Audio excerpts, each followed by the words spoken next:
We are very happy to see you all again in person. Let me go through the introductions and introduce the panel. On my left, Nikolai Churkov, and he is the principal software engineer at AnyLogic. He doesn't need introduction. We all know him. He is one of the masterminds behind the software that we all love. On my right side, Tyler Wolf-Adams, simulation modeling specialist. Some of you have seen him in the recent webinars that we are doing. And there were lots of interesting topics that we covered recently. He also worked tirelessly on the AI initiative that we had, and he has a few connections to Python. If you have used them, you know him. And my name is Arash Mahdavi. I'm the AI and simulation program manager. So for today, we are going to talk about AnyLogic 8. And as you can see on the screen, we have a common theme here. We are talking about how we are moving toward better performance for more demanding simulations. Okay, so the first thing is I wanted to put some of the technologies that we have in AnyLogic on one slide, and I started to create this. And it's pretty impressive.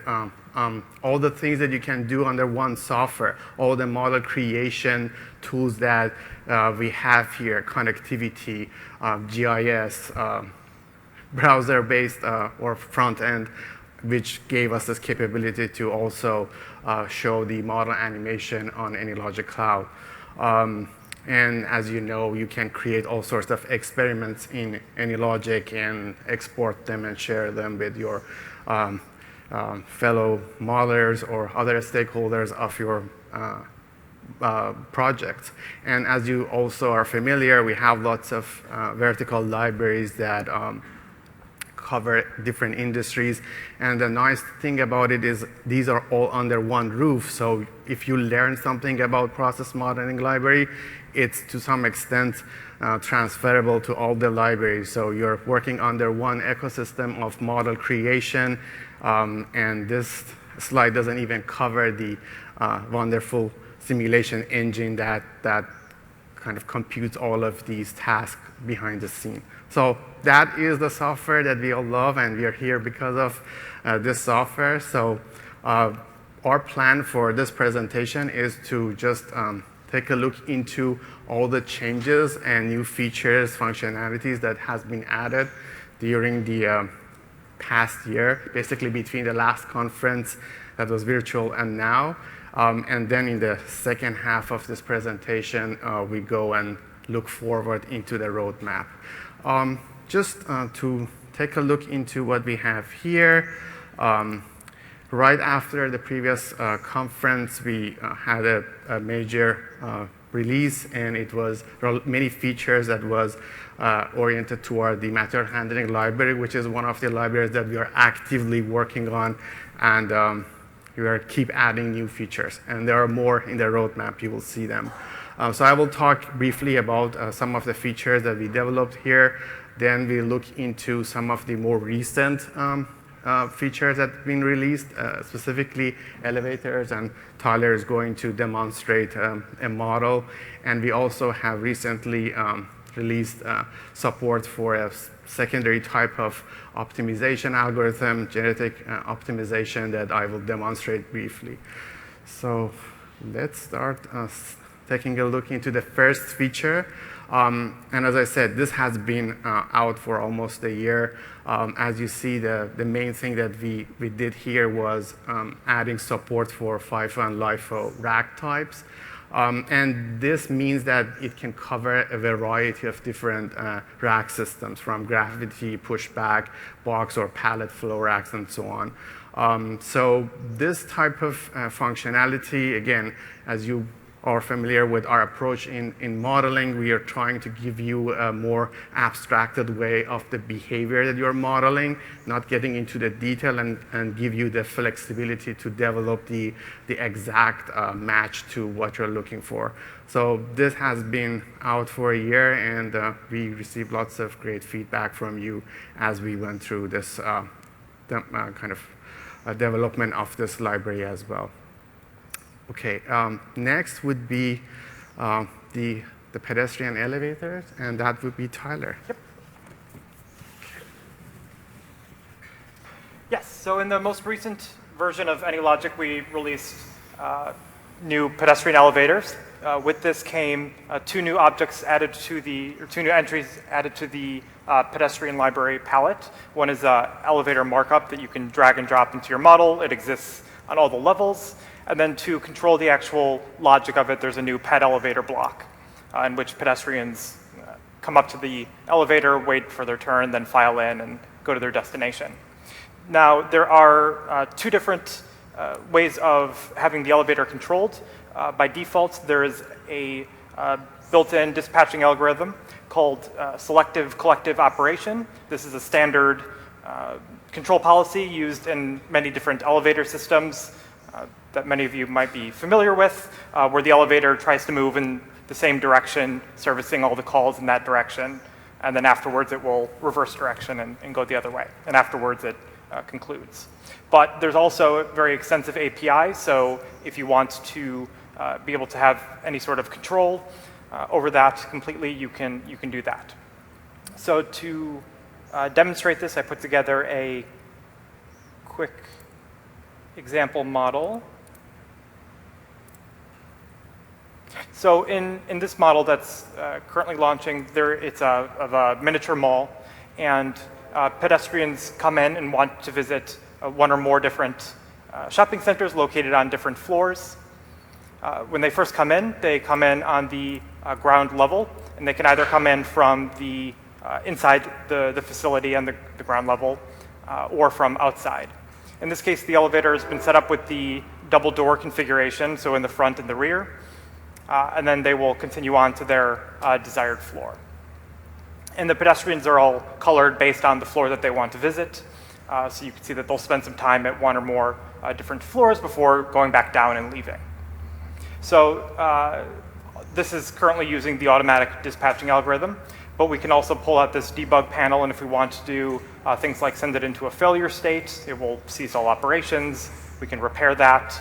I can switch it over to a manual mode, so if I want to have any sort of intervention, I can control the elevator however I want, and all of these buttons have some part of the elevator API code connected to it.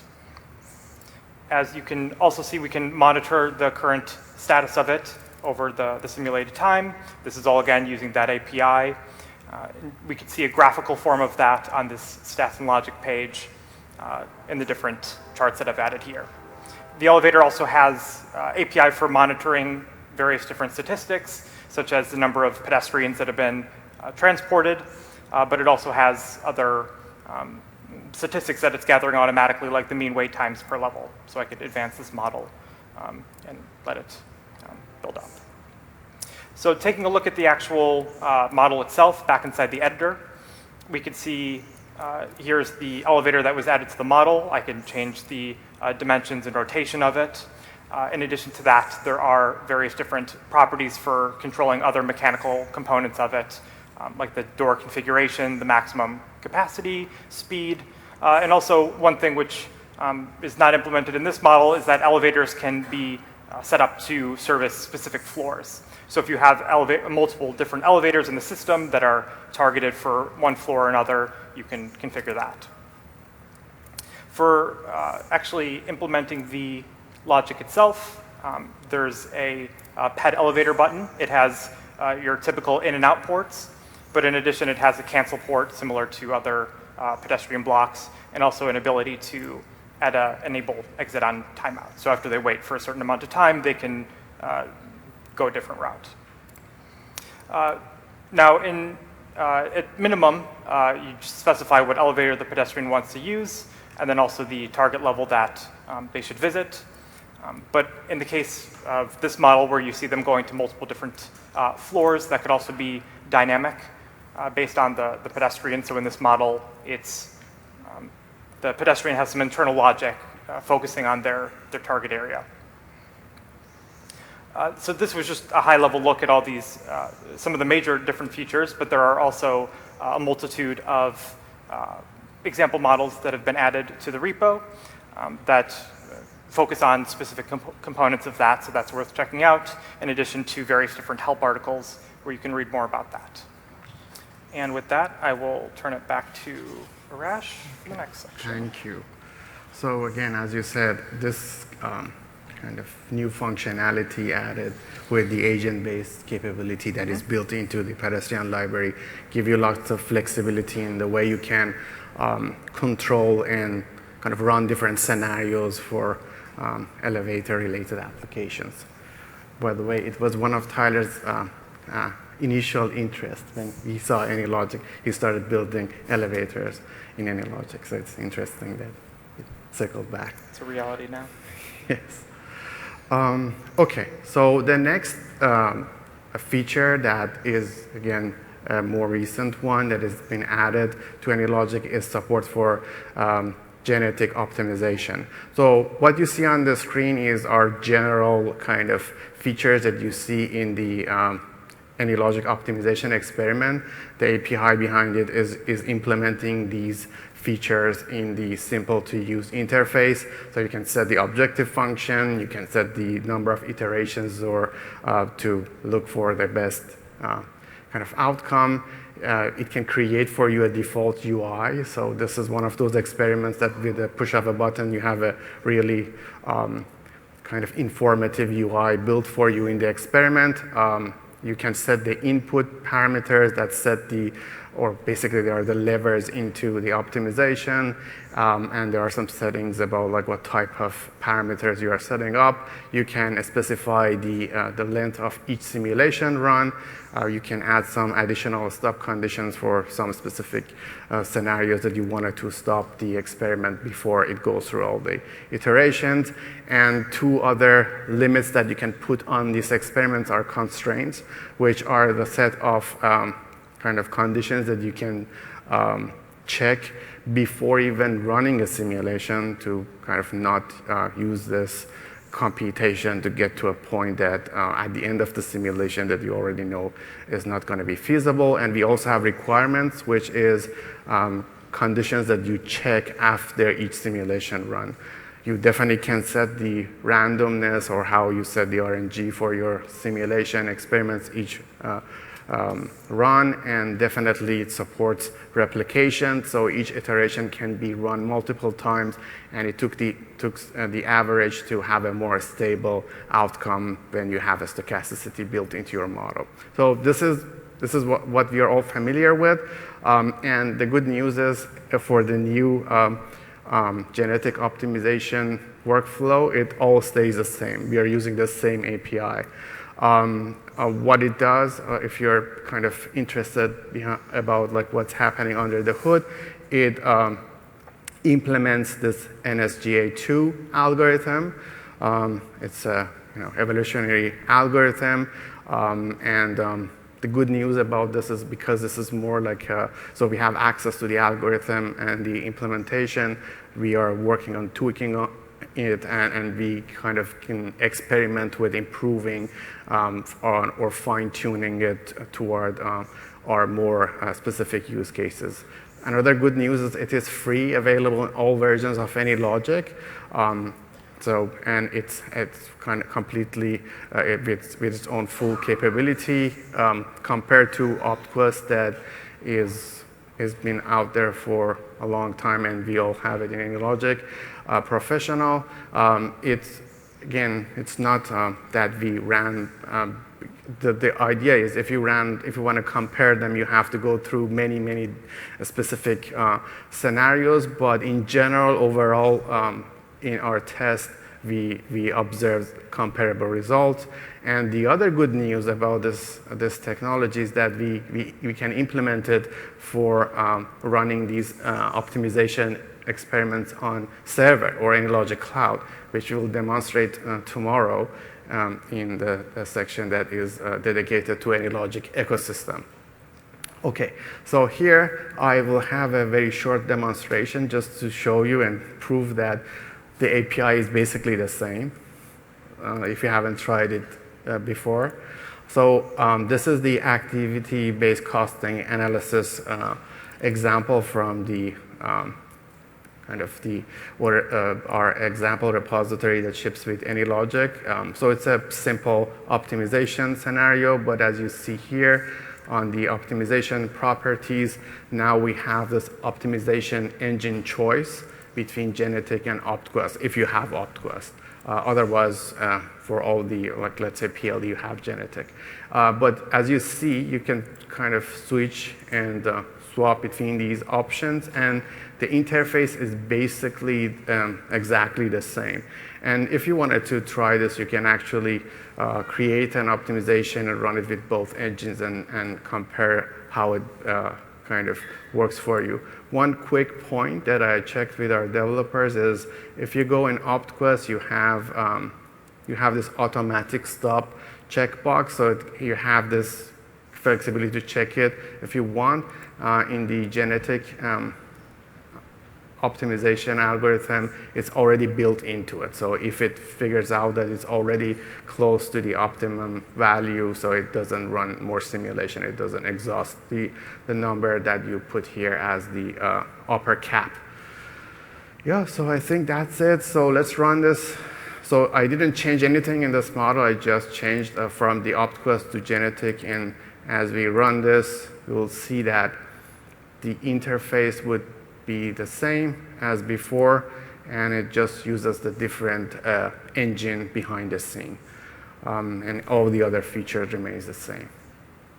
So tomorrow we'll have a more server-based demonstration of the same feature. Okay, so I think that was that feature. So, and now we are moving towards the roadmap, but we are looking forward in time. So this is the overall roadmap for the, let's say, next half 2024. Let's focus on things that are coming up next. And you will see that there is a theme to what we are working on, but I will pass the presentation to Nick to show us these features. So let's go to the upcoming features. First, these features will be delivered in the upcoming release. We worked on the performance of a graphical editor. So we made it better looking and better, faster performing when editing large-scale models. And we also worked on the code generation. It's the internal mechanism behind the model.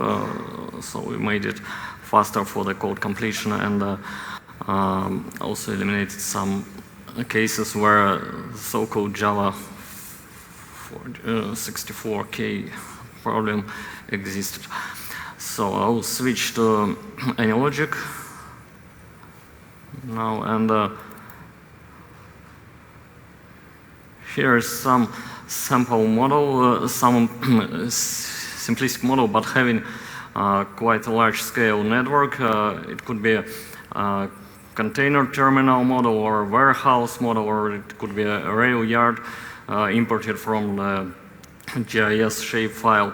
The main point here is that we have numerous elements on the canvas on a graphical editor. So we can see here, we can pan, zoom in.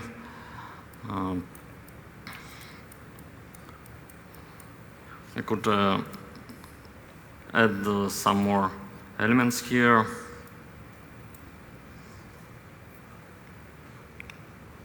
So let's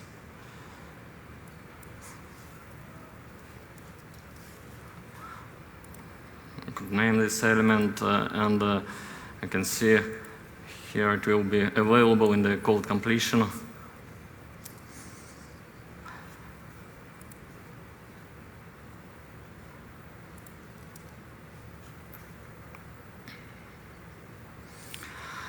Previously, some of our users were experiencing difficulties with adding elements onto the model, which already had numerous elements, larger markup network, etc. Here I will demonstrate creation of some simple flowchart. For example, I'll model the containers unloading from the incoming trucks. So there will be some source, then so there will be some store block which will use our transporter fleet from the material handling library to deliver the container to some place where it should be stored, and we will have a transporter fleet here. It will be rich stackers.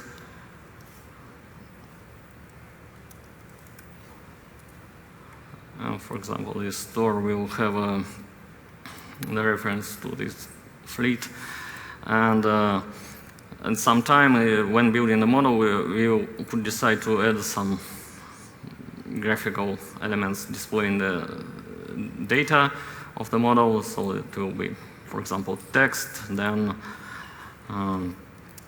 we invoke code completion here. We see these rich stackers. Transporter fleet we just created, and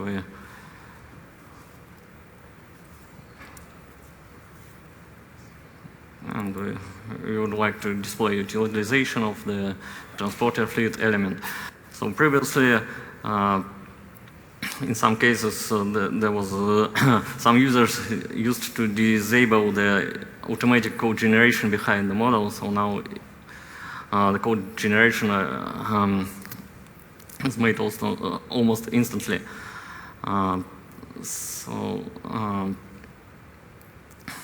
Let's return to this slide.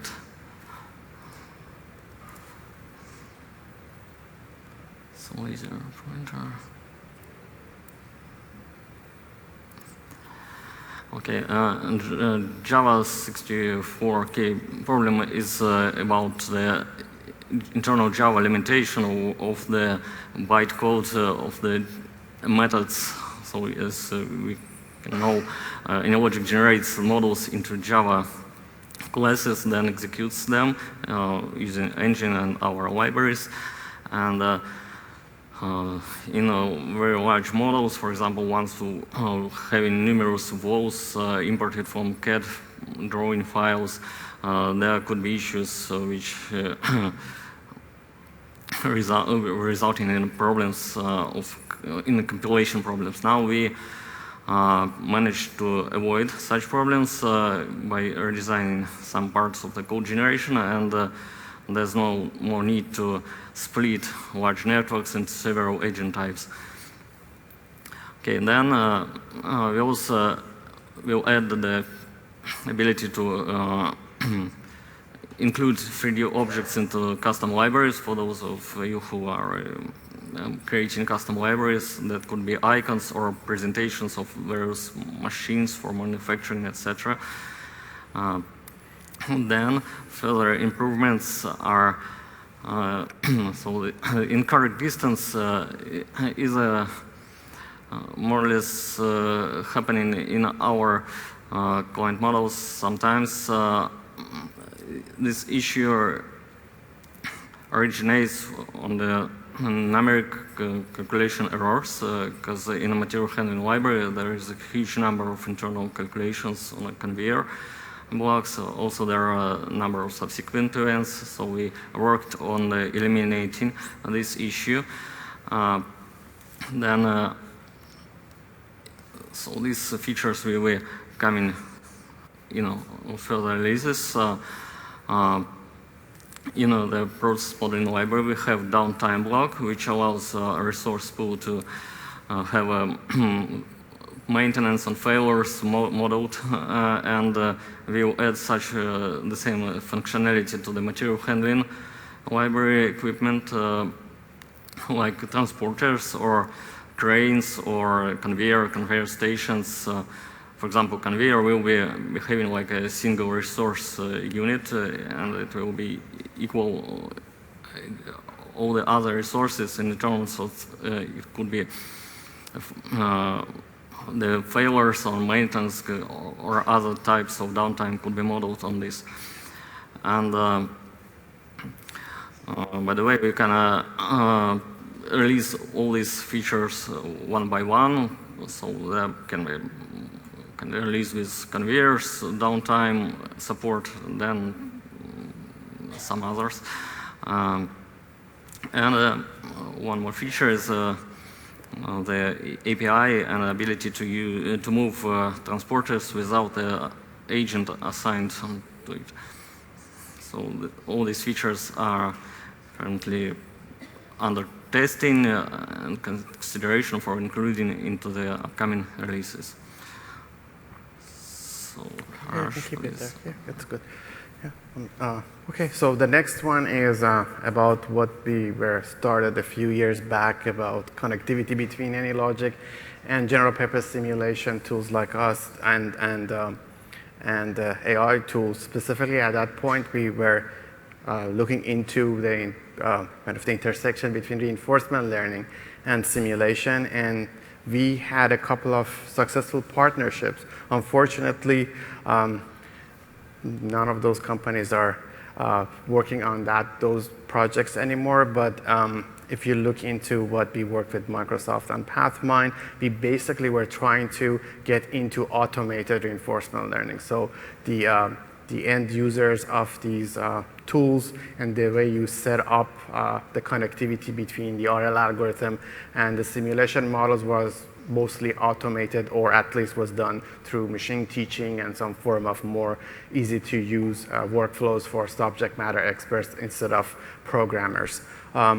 Unfortunately, they are not available at this point, but we still have all the things that we learned and all the lesson learned and assets that came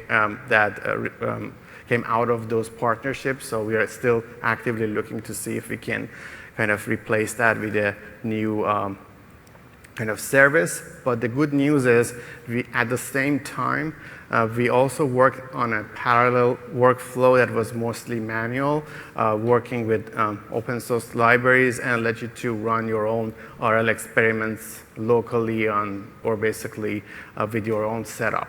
And that was mainly through Alpine that Tyler worked on.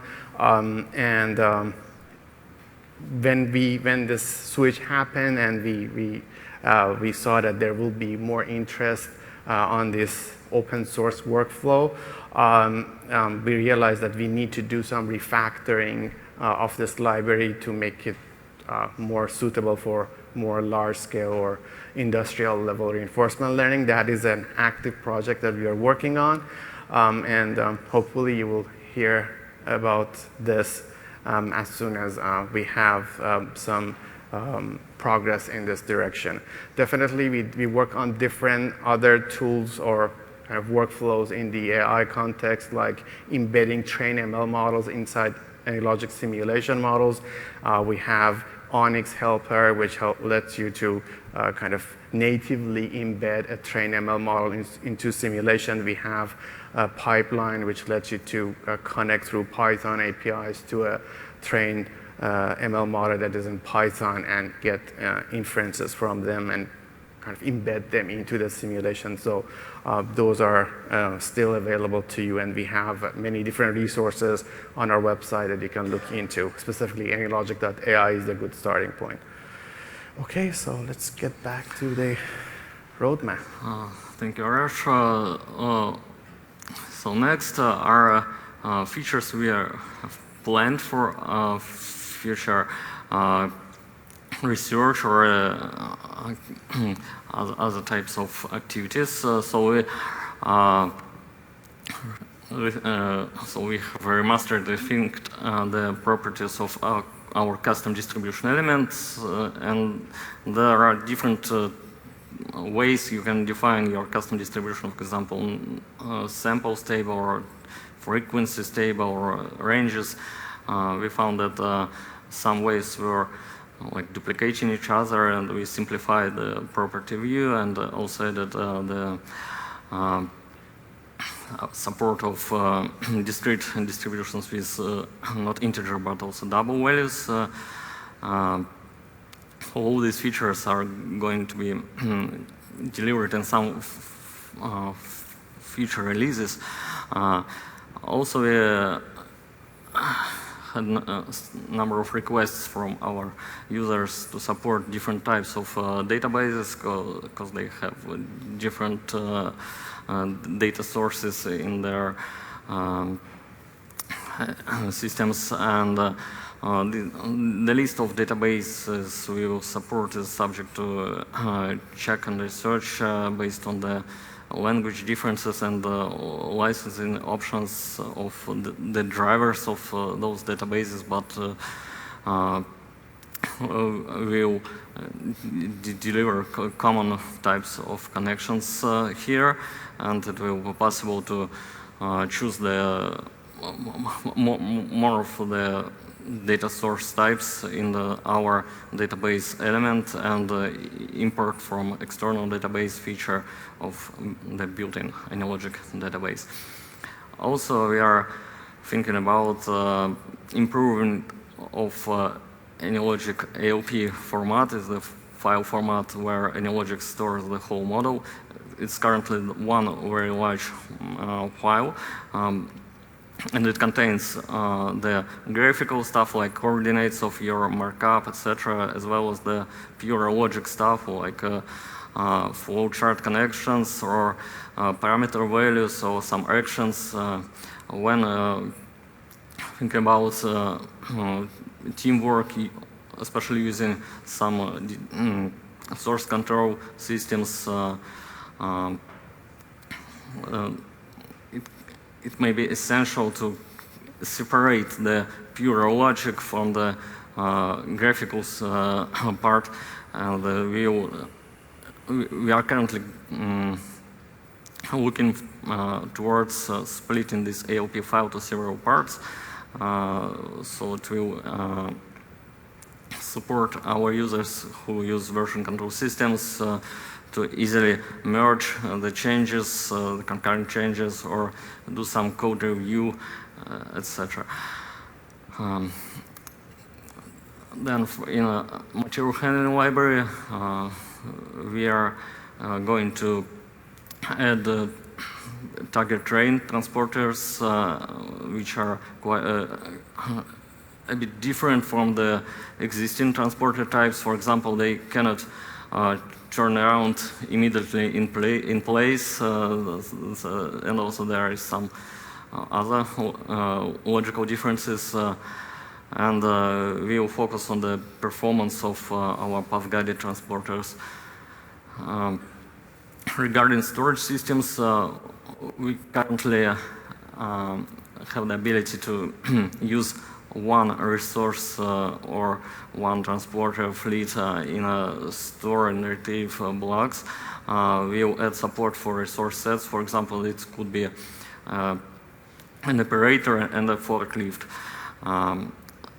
Also, it will be possible to use the seize and release blocks outside of the actual store process. This is to incorporate some additional preparation logic done by the seized resources. And for the model development, process improvement, in order not to wait for the long model warm-up, it will be possible to pre-fill the storage racks with some number of items at the model startup.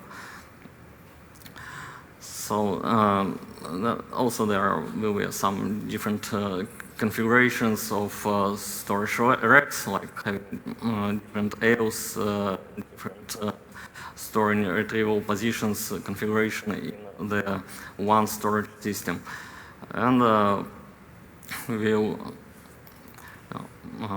choose which types of model, which types of robot manipulators to include into the material handling library, because it's also a requested feature.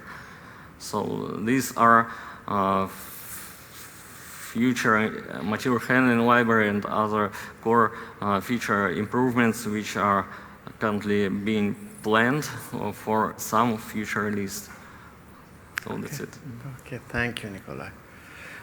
So as you saw, there was some themes into what we are adding to AnyLogic. and we wanted to kind of summarize the goals that we set for the main editor. So as you saw, we are definitely working hard on improving the existing libraries to improve their performance, adding new features. And by the way, these are all happening based on your great feedback.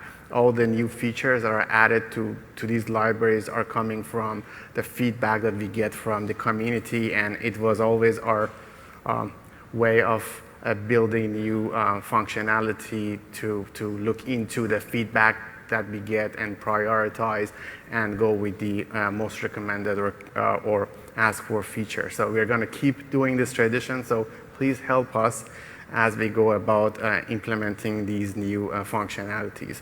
The second theme that you probably have recognized that we are working on making it easier for you to connect with data sources.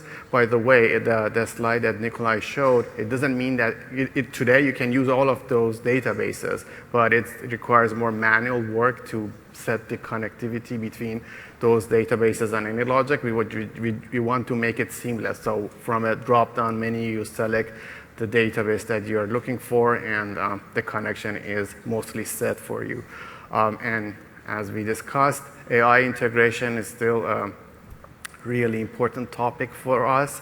We are keep looking into new technologies that we can incorporate into our workflows, and you have our promise that we are actively working in this front. And as you know, as always, we are continuously working on looking into updating the libraries that we use and bug fixes and security issues that come up. So we have a really good internal process to deal with those in a continuous fashion. Under the hood, on the level that may not be visible from your interaction with the software, there are lots of works that goes into improving the underlying simulation engine, specifically in tandem with what's happening for AnyLogic 9.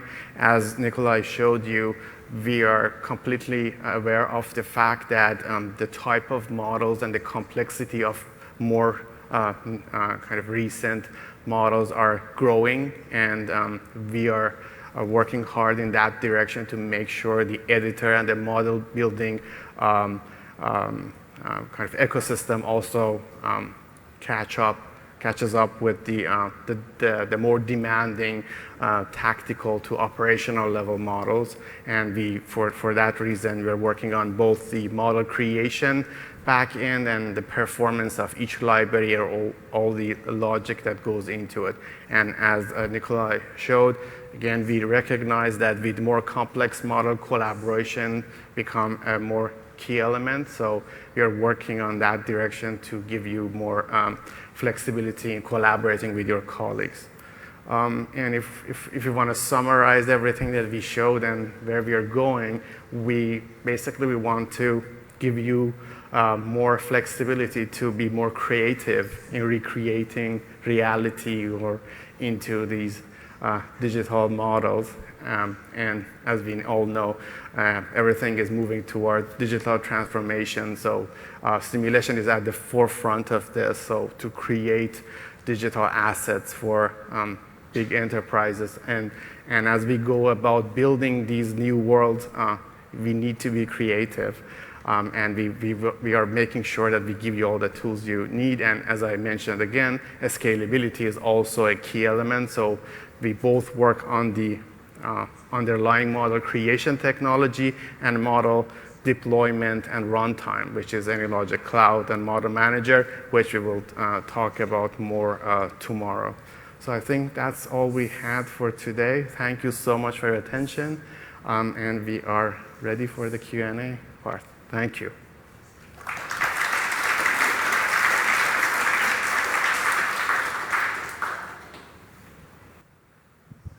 Hello, just a quick question. In terms of robotics manipulation, I'm just kind of assuming, like, how would it be provided for the users to use it? Would it be under material handling library? There'll be a subsection and different building blocks of, robot features that could be placed physically, or would it be like more like a black box? You drag and drop and you add different steps to complete a mission for that particular robot. Just wanted to know about more about the robotics manipulation that was mentioned.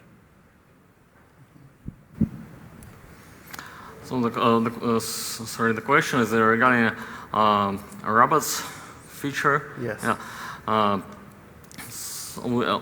First, we need to check which types of robots we will add to the material handling library. We will do it step by step.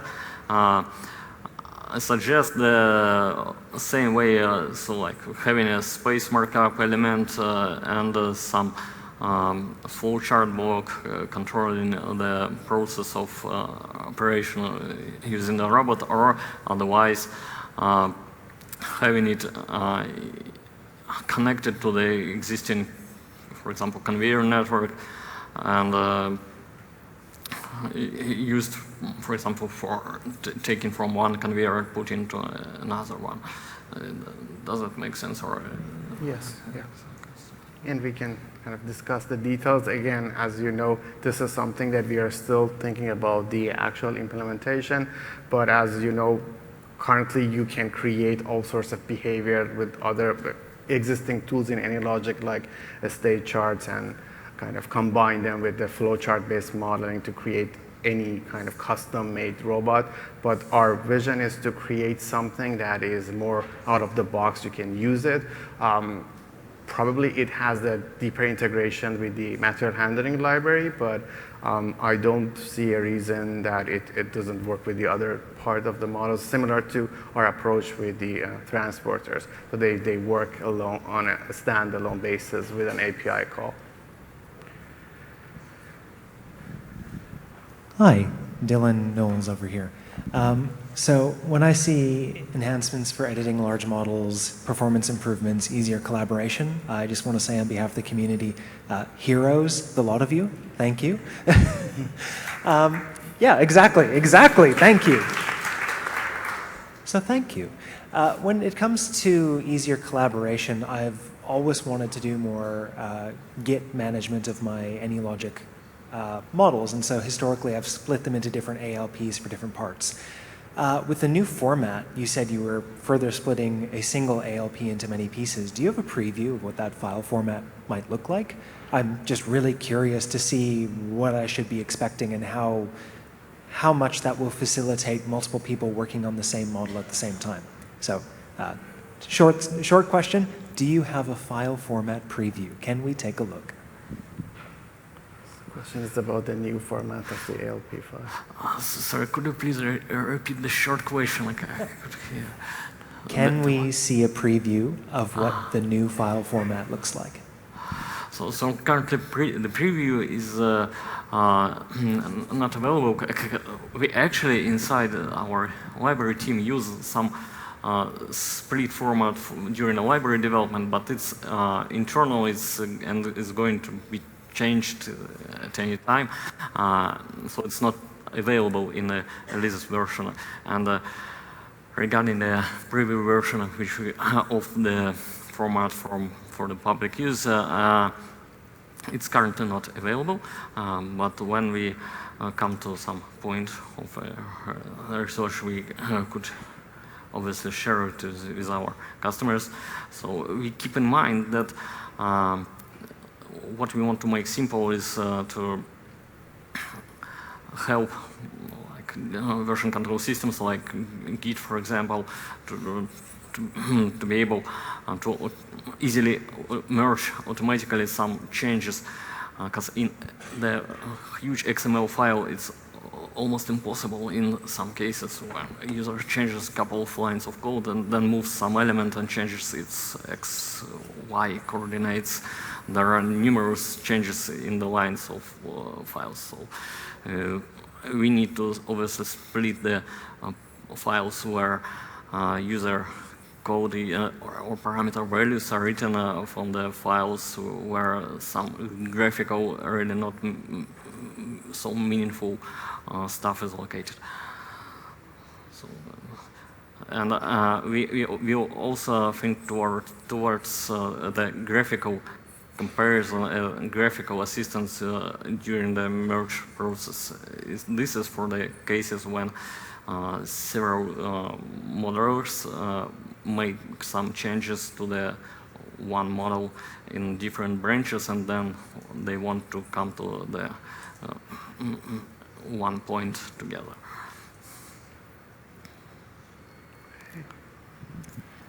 I believe currently in OpQuest there's some limitations unless you have an extra OpQuest license, which is, I think, you can't export an OpQuest experiment, and I think there's some limitations on the number of parameters you can use. Will the new optimization engine have those same limitations, or using the new optimization engine you guys implemented, does it basically get rid of those limitations we've had with OpQuest? So the new genetic optimizer has no limitations on either number of parameters or it will be also available in all editions, including personal learning edition of AnyLogic, and it will be available when exporting your experiment. And also, as Arash said, it will be in AnyLogic access system. It will be demonstrated tomorrow. So I think the best for us is that we can modify or somehow tune this genetic optimizer engine based on the feedback of our users. So yes, I think in summary, yes, you can export. If you have export capability in professional AnyLogic, you can export it without any limitations. And by the way, if you wanted to export with OpQuest, that's a specific feature that can be activated. So it's a specific licensing. Yes.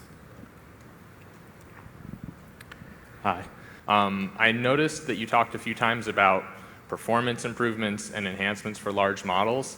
It sounded like you were talking more about like the efficiency of the model and running it more quickly, which is definitely something I think a lot of us are going to benefit from. One of the things I've noticed, it's just one example of a couple different types of issues, is like with the pedestrian logic, if you have a lot of people in, there's an error where people will try to go to the same spot or inside of another person, and that'll cause the model to have an error that crashes it. And there's those kind of things over time, as you get bigger and bigger, it's not so much that the model becomes slow as much as it crashes. So I'm wondering, when you talk about like enhancements for large models, are those the kind of things you're talking about as well? So regarding pedestrian models, we are currently looking at this at some issues. We have several test cases where pedestrians go to some points where they create larger density and cannot go through. So we will further improve and fix such cases. Also, we are looking towards maybe exposing some internal fine-tuning parameters of pedestrian library algorithms for our users to be able to customly tune the library for their particular models. And this could also help. So, but this is currently under research phase. Hi, thank you for making AnyLogic better. It's so exciting to see so many features that you guys are adding. I'm just curious about the new robot arm feature, and I'm looking forward to learn. As I know, like AnyLogic is not focusing on those physics and or the tiny details of how robot arms moves. So for right now, the previous version, we can just use maybe seize and move to simulate the movement of robot moving maybe a box or something. What is the benefit of having that new robot arm feature? Yeah, so it would be the added extra kind of detail that you add to the model. If you don't really need that that level of abstraction, you can keep using, let's say, delay to represent the amount of time that you spend with the robot moving an object. But there are some use cases when you're specifically, let's say, in material handling library. So the movements are very detailed at item level. So having that capability to control the actual movement of a robot or how it moves and incorporate it into the model logic is necessary for some specific scenarios. That's why we are looking into it. But it may not be for all use cases. You can still use higher abstraction models and get the required result. Thank you. Thanks for the presentation, guys. One other thing that I wanted to mention was the forklift agent without agents moving, the path-guided improvements, and the ability to use these resources. Very excited about the future work in that area. One of the things that would be really helpful for our company is, do you know if there's a way that we can use CAD drawings to generate layouts in AnyLogic? And is there any potential roadmap to increase that capability? So we have an import feature from the CAD drawing to the pedestrian walls layout, and regarding the factory floor material handling library conveyors, networks. Actually, I don't remember whether we have it or not, but we had it for.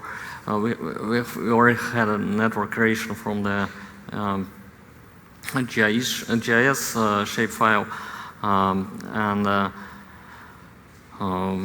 we were planning to add this to unify this over the CAD drawing as well, and so currently I need to check this whether we have this.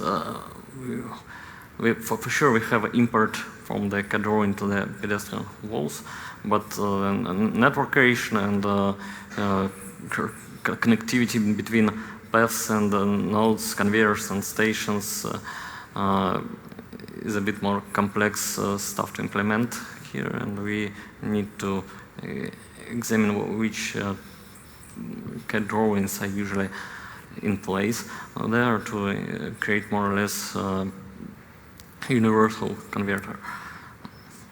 Yes, and another way to look at it is that we are definitely moving into that direction. So we wanted to add more automated conversion of CAD files or GIS elements into AnyLogic markups.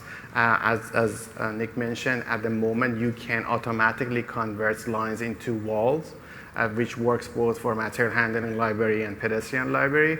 But there are other elements like, let's say, escalators that are more complex elements. So those, it could be, at the moment, could be a mix of both. So you can convert some elements and then draw some of the other elements that are more complex. But definitely our goal is to move toward automating the entire conversion. Sounds good. Thanks, guys. Thank you. Thank you, guys, for a lot great work you guys are doing. Quick question on the previous question, basically follow-up. What I'm looking at is a warehouse digital twin based on the CAD drawing, right? Are you guys thinking about getting that XYZ coordinates from the CAD drawing, map directly into your software, a digital twin? Is there anything like that in plan? Hope I'm making sense in terms of creating a virtual warehouse, right? Digital twin. So if I understood you correctly, so there are some automated conversions from kind of physical elements that you can convert from a CAD file. Yeah. If you have a structured data, let's say a database that gives you coordinates about point or specific points that creates lines, those can also be used with the kind of programmatic ways to read those and create the network in a more kind of like a automatic way, but that requires more like manual work to write the conversion or converter. But as I mentioned, our goal is to move toward making these conversions automatic, so you just follow a kind of a industry standard format like a CAD file, and then you can import in AnyLogic and get an automatic conversion into a layout. Thank you. Okay, thank you again for all of your attention, and we're going to see the next presenter. Thank you, appreciate it. Thank you. See the next presenter. Thank you, appreciate it. Thank you.